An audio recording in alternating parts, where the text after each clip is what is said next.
If I could give you a magic wand, what would you do? If you could use it in your life to create something that would be pleasing to you, what would you do? Just pretend for a moment with me. What would you do if you had a magic wand? Hi, welcome back to How Much Can I Make, the podcast about jobs and careers. I'm your host, Mirav Ozeri. What if changing your life starts with changing your thoughts? Life coach Diane Martinez, who is my guest today, shares how people break free from feeling stuck, reinvent themselves, and build the life they want for themselves. We're also going to find out what life coaches actually do and how much they can earn. So here is my conversation with Diane Martinez. First of all, thanks a lot for coming on the show. My pleasure. I Yes. appreciate the invitation and I'm grateful for Alina connecting us. Yes, I'm very curious about life coach. What is it that you do as a life coach? Life coaching, I think it helps to put it in a relationship with therapy. I think most people understand therapy, what that is, if they have the experience of working with a therapist. That is very reflective, right? You're looking back at what brought you to where you are. You're looking for trauma that needs to be healed. You're looking for patterns in your behavior, in your choices that have brought you to where you are. It's very sort of backward looking and trying to bring an understanding and a context to where you are. Life coaching, on the other hand, is very much where are you now and where do you want to go? Very much forward looking. When I work with clients, we're not talking about, oh, the things that happened with their parents or they were jilted by a fiance or something like that. We're talking about gnawing emptiness within you that you're not okay with you. How did you become a life coach? I backed into it, and after being a stay-at-home mom for a number of years, that was no longer fun when my kids weren't home anymore and they were in school. I went back to college, got a teaching certificate. I taught third and fourth grade for 10 years. But then I just got the hum of dissatisfaction or just like something needs to shift. I want to do something else. So I quit my teaching career and became a certified health coach. Health coach. Yes, I love health. I grew up in a very medically oriented family, and that felt like the next best thing. It was still education, which I loved, but with adults, and got to help people make better choices so they could enjoy a more robust health. So I worked in corporate health for about 4 years. But it didn't take long to realize that for the people I met with most frequently, which were the people who were at the highest risk of developing heart disease in the next 10 years by the metrics of the company I worked for. It was hard to move the needle for them because if you say to somebody, let's say who's battling being overweight, high blood pressure, high blood sugar, who have a habit of having 5 or 6 beers, Friday, Saturday nights, they're having burgers and fries for lunch every day. If you suddenly say, all those things you've been doing, yeah, don't do that anymore. That's not helpful. And it's really a disservice, I think, to them. Insulting in a way. It doesn't recognize the agency that they have, their story, all of the things that make you make the choices that you do. And so I began understanding that there is a level of coaching that is more helpful than just the health coaching to say, please move a little bit more. Please stop eating Reese's like it's your job. That is only going to have so much traction. So I backed into life coaching. I was hired by a YouTube personality to be the sole coach in her women's group it was a closed group, so a 12-month period of coaching the women in her group. The things that we talked about in that group were not about cholesterol or intermittent fasting or anything like that. It was all about, I just can't stop feeling anxious about my job, or I don't know what to do about my aging parent, or my preteen is driving me nuts and I don't know how to manage that or whatever. And so I thought, you know what, I need to get training. If this is the kind of coaching that I'm doing now, I need to be adequately trained. So I spent a number of months researching programs. I settled on Alan Cohen's program because it was a robust program. It was not a 2-week thing How or a long week. was it? 6 months with a mandatory in-person retreat in Hawaii. Oh no. That was so much fun with him. And I completed that certification and then at that point shifted from, I still do some health coaching now, but life coaching is always an intrinsic and integral piece of that. because it's about the mindset that you bring to the choices you make. So give me an example of the people that come to you that need life coaching. So if you see the book over my shoulder, Open Up and Get Unstuck, Yes. I wrote that 3 years ago because most of the people who come to me in our initial conversations complain about feeling stuck. Sometimes they know what they're stuck about. They need to quit being codependent with a partner or an older parent, or they know that their job is not good for them, but they haven't been able to pull the plug and make a transition. Sometimes they have no idea what needs to be shifted. They just feel like it's this quiet, my mom used to call it a burr in your saddle, or thinking of the princess and the pea under the mattress, just that bit of discomfort that nothing is horrible. I'm good. Life's good. I've got a house. I've got food. I've got clothes. I love people. They love me. But something's not right. They sense that it could be better. There is more to life than they are currently experiencing. And that's what they are asking for help to discover. Do you ever say to somebody who comes to you, you really need therapy and not a life coach? In our initial conversations, I will frequently ask if they have seen a therapist or are they currently working with a therapist. Most often, the answer is yes, that they Okay. worked with a therapist in the past. A number of people have said that I've worked with a therapist, I've done that healing work, but they're not taking me where I want to go now. Give me a case scenario. I will refer to a young woman who was 27 years old when she reached out to me. She was single, no kids, was living alone in Florida when she was desperately unhappy in her job. She had a very good job, a very well-paying job that her parents, who lived in another state, very much wanted her to stay in just because they wanted their only child to be independent and strong in her own finances and ability to take care of herself. But the problem was when she closed her computer at the end of the day, she curled up in a ball for 2 hours because she hated it so much. In college, she had studied in Mexico City and really fell in love with sort of the Latin American world and the idea of living abroad and learning other languages and other cultures. And that's what she wanted to do. She wanted to go there, but she faced so much scrutiny from her family and not just her parents. Her uncles and aunts were like, I hope you're not nuts enough to leave your job. And please tell me you're not going to do something crazy like move to another country or whatever. And so she felt that very real conflict of what the people who loved her were telling her and the people she loved and what her heart was calling her to do. So in my work with her, we did a lot of work with examining her beliefs about life, about what was possible, about the purpose of life. Do you believe that life is a struggle? Is it a battle to be won? Is it an exam to be passed? Or is it an adventure to be lived? What is your vision for yourself? A lot of my work with her was to try to peel back the layers of expectation to get at what she wanted. And when we did that, it was glaringly obvious to her that she wanted to quit that job and move. And So do you encourage her to do it? What do you do that a best friend doesn't do? what I do is I don't have an agenda for her. A lot of times our friends and families have their own agendas, and sometimes even for a best friend. So they're not always going to say what is honestly in your best interest. As a life coach, it is not my job to tell people what to do. That to me, that is so heavy-handed.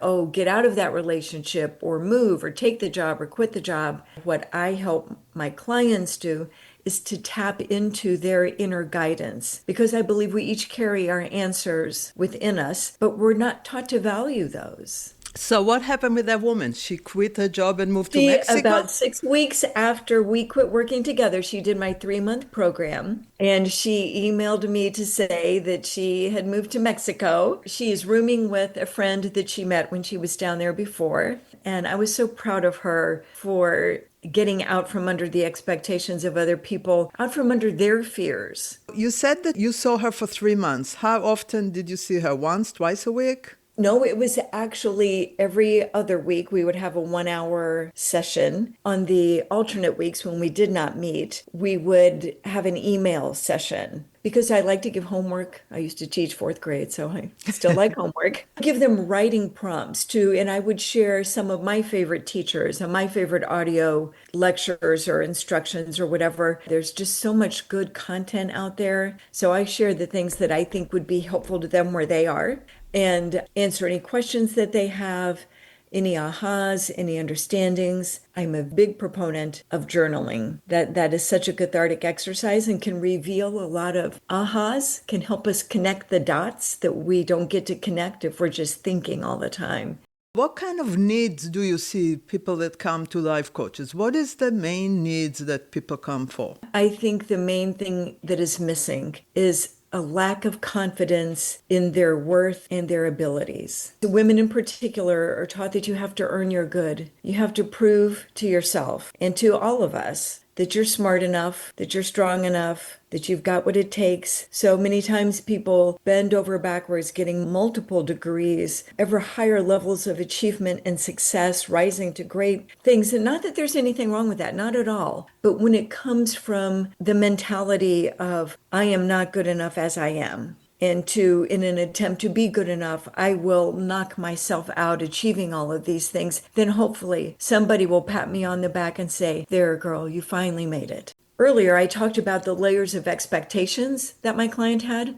We carry layers of these illusory beliefs, like we're not enough, prove yourself, compete with other people. You only win when somebody else loses. All of that nonsense. So what I help people do is not to reach out into the world to grab something, but to go within and recognize that what they need is already there. Is there like a kind of a niche in life coaching? People helping older people before they die to organize their life. I hear a lot about isolation and loneliness of a certain generation because of the internet and the social media and all of that. Do you see a rise in the need for life coaching because of that? I definitely see an increasing need of life coaching, and I honestly think COVID had a lot to do with that. We were isolated. Now, some people were isolated with a bunch of people in their family. That produced its own challenges, but many people were isolated on their own. The incidence of smoking went way up during COVID. The woman who used to do my hair gained a bunch of weight, and she said they do call it COVID-19 because she gained about 20 pounds. So I think it just created this atmosphere where these problems came to light that might have been skating along under the surface. And I do think more people are aware that there is something else that needs to be addressed in their life. There are, to answer your question, there are many different kinds of coaching. There's career coaching, which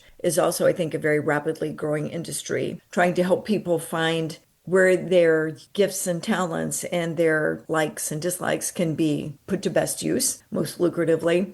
There's coaching for kids. I have a friend who works with young girls and also women in prison to help them through their trauma. And then there are coaches for just men. I have had male clients before and they've been absolutely delightful and I've enjoyed that. My primary focus is working with women just because I think women just walking around believing that they're not good enough because they have chubby thighs or they didn't achieve whatever. Or so will you give them some sort of reinforcement like a family member would? Or that's the other part of the aspect of the holistic coaching that I do is to recognize that we're body, mind, and spirit. We're focused on this body because this is what looks back at us when we look in the bathroom mirror. It's like, this is me. That's where you're living right now, but that's not who you are. You use the phrase conscious creating. What exactly does it mean? That's a very good question. And as an entrepreneur, any entrepreneur puts a lot of thought into what the name of their business is. I did as well when I began my life coaching practice. And I settled on conscious creating because that's at the heart of what I do. I have come to understand that we are each creating our own experience of reality. Now, we don't create reality with a capital R. That was already in place long before we showed up. But we do create our experience experience of life through the beliefs that we hold, the thoughts that we think, the words that we say. And we frequently, many people stumble through life not recognizing the power that they have. So when they say things like, nothing ever works out for me, or it's Murphy's Law, if something can go wrong, it will, or I'm not one of the lucky ones, or life's a bitch and then you die, they think this is all just benign, offhand comments that have no effect in reality. But those beliefs create your reality. So if you're not aware of that, you do just stumble through life, usually in a very reactive way, putting out fires, waiting to see what happens to you today, and handling problems as they're thrown at you. But if you can elevate your understanding to realize that the beliefs that you hold and the thoughts that you think and the words that you say have tremendous creative power, and you choose to use that consciously, to consciously contemplate, what do I believe about life? What do I believe is possible for me? What do I say on a regular basis? And is it supporting my success and my joy? Or is it something that's pulling me down? Most of your clients referral? Some word of mouth. I have a former colleague from my health coaching days who has invited me into various corporations to speak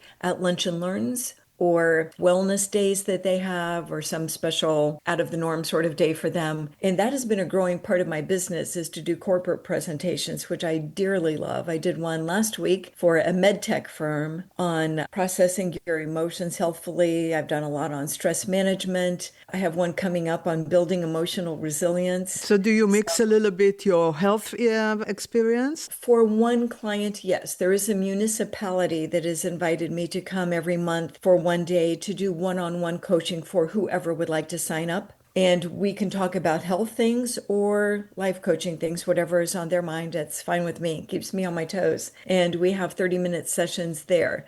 I would say the corporate presentations I've done are leaning more toward mental health. Okay, I have to ask you this. A lot of people, we hear a lot about people befriending and using ChatGPT or AI as their coach, tells them what to do. Yeah. Couldn't that be a solution for somebody? It depends on what they're coming from. I think if they have a very painful youth that they are trying to overcome, ChatGPT is not going to get it done. But that's a therapist's job. That's the job for a therapist. But in terms of this is going on at work, I'm not sure how I should respond, or does this seem like grounds for looking for another job and walking away from this? It can be good if they have deep-seated beliefs about their lack of worth or what's possible for them, that they need to work with a person. But it certainly can help. In fact, you could even ask it. Which would be better for me to see, a therapist or a life coach? It's not, I will put it this way, it's not a bad place to start. So I want to ask you about the Patreon, because that looks like a good business model. But before, tell me, what is the average charge of a life coach? Does it work by the session, or is it by the process, or how does it work, and what's the average? The average for the corporate one-on-one coaching that I do, my fee is $150 an hour, Okay. which that sounds like a lot, but I haven't raised it in years. And more for presentations. If they want me to present to a group, and especially if they're going to record it to save. The 3-month program, again, I haven't changed the price in 3 or 4 years, is $1,500. I understand that is out of reach for many people, and I understand and respect that. But for one-on-one coaching, that's a steal. But the Patreon group is a great in between, because How does it work? Tell the audience, how does it work, the Patreon group? So for those who are not familiar with Patreon, it is a membership platform for creators. Whether you do woodworking, so my husband is a woodworker and he follows some people on there, so that's what comes to mind. It is really helpful for the creator, and it's very user-friendly for all of the subscribers, because there's no contract. You're not obligated to 6 months or a year, 2 years, or anything like that. And each creator can choose how many different tiers of membership that they offer. How much is a subscription? It's per creator. My entry level, there, you can always join as a free member too. Okay.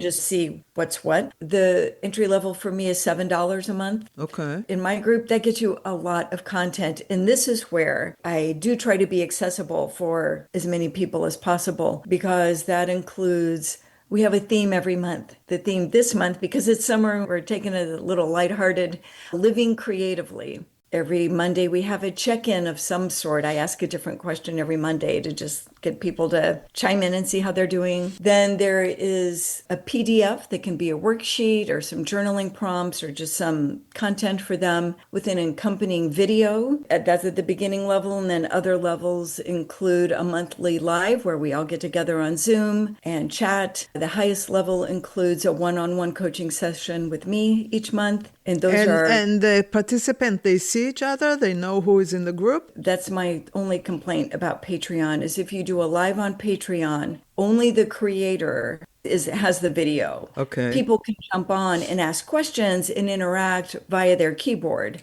but you don't see each other. That's why I do all of our lives on Zoom, so members can see each other and get to know each other, because that's the synergy. That's the good stuff, is when they get to know each other and it feels more like a group instead of just, this is my membership. What did you learn from building an online community like this? What I learned is that connection just matters so much. It is not just me sharing content, but them seeing each other on Zoom. These people who would not meet any other way, finding out that, oh my gosh, I've got a daughter that same age too, and she's worried about going into middle school. Or you find your commonalities, and there's so much more that brings us together than separates us. Do you think that group sessions like this and being part of a group like this is better than one-on-one to actually achieve the results you want? No, I do have a couple women in the group who did the one-on-one coaching with me, and this is just a way to stay connected with that and still be reminded of the work that we do and also get the other perks.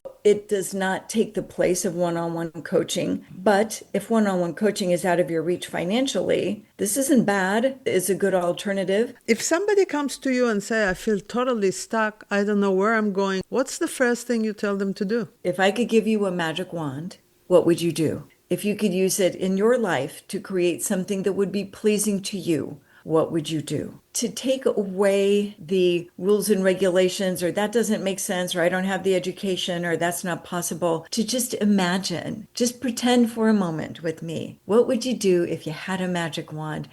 You hear a lot, you cannot change people, people will not change, people will not. So how do you break that mold? How do you change people? Because a lot of it is about change, no? I agree. I don't think we can change people. I absolutely believe people can change, because real change comes from the inside. The person who wakes up one day and says, I am tired of always being last on my list. I'm tired of putting everybody in front of me. I want to live my life. The work as a life coach is not about changing other people, but to help them change their mind about themselves and life and what's possible. So many people are like, I'm too old to find a mate. I'm too old to learn how to dance, to play piano, or whatever.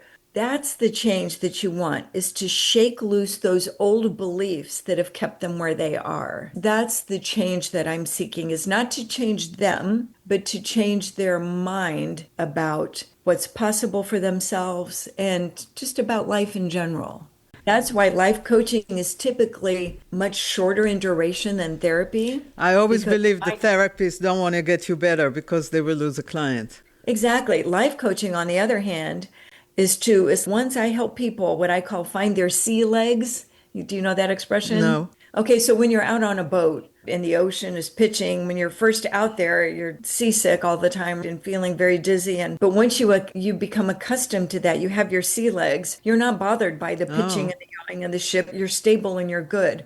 So once I help people find their sea legs in life, let's say I help them with a job problem. Well, all the things that they learned through that work can be applied to a relationship problem, some other crisis or financial trouble or whatever. My job is to work myself out of a job. Interesting. What would you say is the one habit that people should develop? Absolutely and unequivocally, it is writing daily. I Really? absolutely, because thinking is overvalued in our society. And I know that might sound weird. Some people might be thinking, like, lady, what's the matter with you? It's not that thinking is bad, but I liken it to a hammer in the toolbox of a handyman. But it's not the tool for every job. Thinking is not the tool for every job. There are some things that we ask our mind that your heart needs to answer. And writing is a way to tap into that. If you begin to make a regular practice of writing, now I'm not saying on day one you're going to get a life changing aha, but if you make a practice of writing, it's like an off ramp for those thoughts. When you write, you can access that deeper understanding. You can connect the dots of, oh, these are my triggers. You're able to develop a keener understanding of yourself, what's important to you, what hurts you, what inspires you, what motivates you when you write. You just can't get there with the hammer of thinking. So before we go, because I would love to leave on an up note, can you tell me of a success story besides the one that went to Mexico? Oh, easily. I was one of the first women in my 3-month program, going back a number of years now. She was married, had 2 kids. She was a family lawyer. She practiced family law. And she was feeling like she just wanted more excitement in her life, like it wasn't enough as it was. And as we began this work, she said, I just started having this feeling of contentment where I lost that desperate sort of feeling like I've got to make something happen. I've got to make something happen. And she said, honestly, I just felt content. And she got a notification from her employer that they were creating a new position for her to do even more of the kind of work that she loved and less of the clerical administrative part that was currently part of her job. Another big benefit was the older of her 2 sons, who I think was 9 years old at the time, was dealing with anxiety to a fair amount. And she took the things that we did together, just the calming things and the practices, and she practiced them with her son. And she said she saw big improvement in him to where it's not, oh, he was cured, but she was able to use that to help her son deal with his anxiety and just come to a more peaceful state. So I definitely count that as a win. Fantastic. That sounds like a win. I agree with you. Diane, thank you so much. I really Thank you for appreciate inviting me it. to be here with you. I Yeah. very much enjoy the conversation. Hope it's helpful to your listeners. Yes, I wish you lots of luck. It seems like the Thank you. business will be growing with all the problems we're having in the world. Your business probably will grow.